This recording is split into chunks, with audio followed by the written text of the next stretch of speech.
আদালত মানেই যুক্তিতর্ক আর আইনের লড়াই, কিন্তু সম্প্রতি এক আদালতে ঘটল ব্যতিক্রমী এক ঘটনা। শুনানির মাঝপথেই তর্কে জড়ালেন দুই জাদ্রেল আইনজীবী। তর্কের জল গড়িয়ে শেষমেশ হাতাহাতি। পরিস্থিতি এমন পর্যায়ে পৌঁছালো যে মামলার ফাইল ফেলে এজলাস ছাড়তে বাধ্য হলেন স্বয়ং বিচারক। পটুয়াখালীর কলাপাড়া জুডিশিয়াল ম্যাজিস্ট্রেট আদালত। ঘটনা বুধবার দুপুরের। জমিজমা সংক্রান্ত একটি মামলায় আসামিদের জামিন চাওয়া নিয়ে শুরু হয় বাদানুবাদ, কিন্তু হুট করেই বদলে যায় দৃশ্যপট।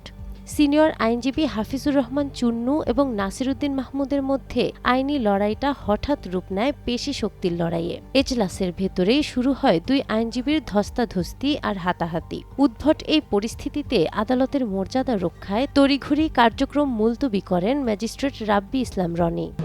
আদালতে একটি মামলার শুনানি নিয়ে আইনজীবীদের মাধ্যমে একটু ঝগড়াঝাটি হয়েছে।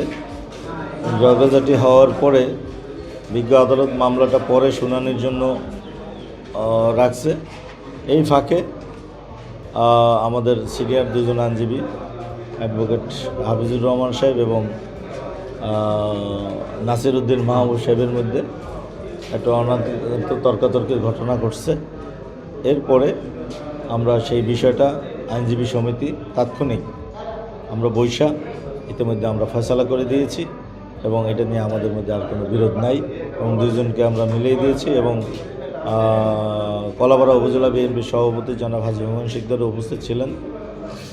তার সমন্বয়ে আমরা দুইজনকে এই ভুল বোঝাবুঝির কারণে যারা বুঝতে পারছে, এরপরে আমরা বিষয়টা আইনজীবী সমিতি এটা ইনশাল্লাহ সমাধান করেছি।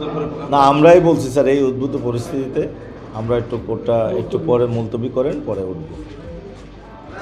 যদিও পরে আইনজীবীরা বসে বিষয়টি সমাধান করে দিলেও আদালতের বারান্দায় কান পাতলে শোনা যাচ্ছে গুঞ্জন।